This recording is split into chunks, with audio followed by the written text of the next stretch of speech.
इसके बाद योगी आदित्यनाथ ने पीसीएस परीक्षा में सफल हुए अधिकारियों को नियुक्ति पत्र बांटे। इस मौके पर योगी ने कहा कि जो मेहनत करके ईमानदारी से इम्तिहान पास करके अफसर बनेगा वही समाज में बदलाव कर सकता है। 9 साल में उन्होंने सिस्टम को बदला है। अब ना परीक्षा में नकल होती है, ना रिश्वत चलती है, पूरी ट्रांसपेरेंसी के साथ भर्ती होती है।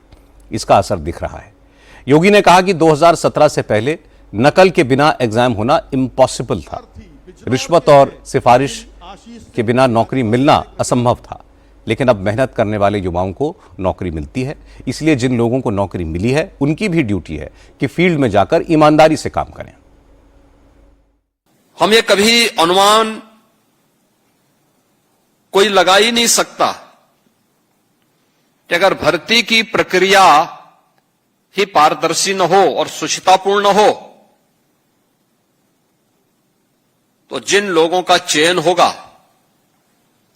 उन लोगों से ईमानदारी के साथ परिणाम देने,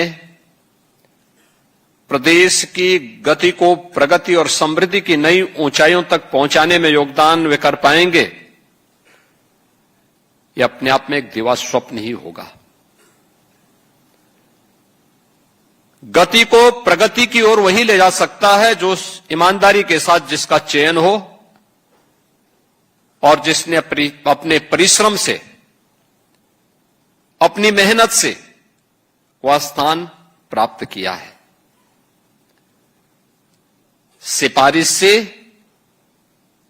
या पैसा ले दे करके भ्रष्ट तरीके से जो व्यक्ति चयनित हुआ होगा वह प्रगति नहीं, दुर्गति जरूर करा देगा। और यही उत्तर प्रदेश में होता था 2017 के पहले। हमने 9 वर्ष के अंदर 9 लाख से अधिक नौजवानों को प्रदेश के अंदर ऐसे ही नियुक्ति पत्र वितरित किए हैं।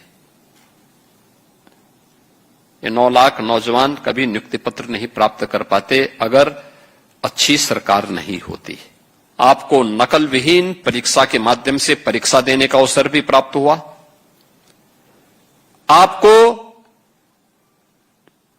परीक्षा का परिणाम चाहे स्कूली शिक्षा का हो, विश्वविद्यालयों का हो या प्रतियोगी परीक्षाओं का हो, उसमें वही शुचितापूर्ण और वही पारदर्शितापूर्ण व्यवस्था देखने को मिली और चयन की प्रक्रिया में भी वही शुचितापूर्ण व्यवस्था आज देखने को मिली है। योगी आदित्यनाथ ने नकल माफिया को खत्म किया, सरकारी नौकरियों में करप्शन खत्म किया। यूपी में सड़कों पर नमाज बंद हो गई, मस्जिदों से लाउडस्पीकर उतर गए। दंगे फसाद अब पुरानी बात हो गई है। पुलिस को खुली छूट मिली, एनकाउंटर्स का रिकॉर्ड बना। योगी साफ साफ कहते हैं कि अपराधी या तो क्राइम करना छोड़ दे वरना दुनिया छोड़ने को तैयार रहे। योगी का बुलडोजर मॉडल तो पूरी दुनिया में फेमस हो गया। अब दूसरे राज्यों के मुख्यमंत्री भी इसको फॉलो करते हैं।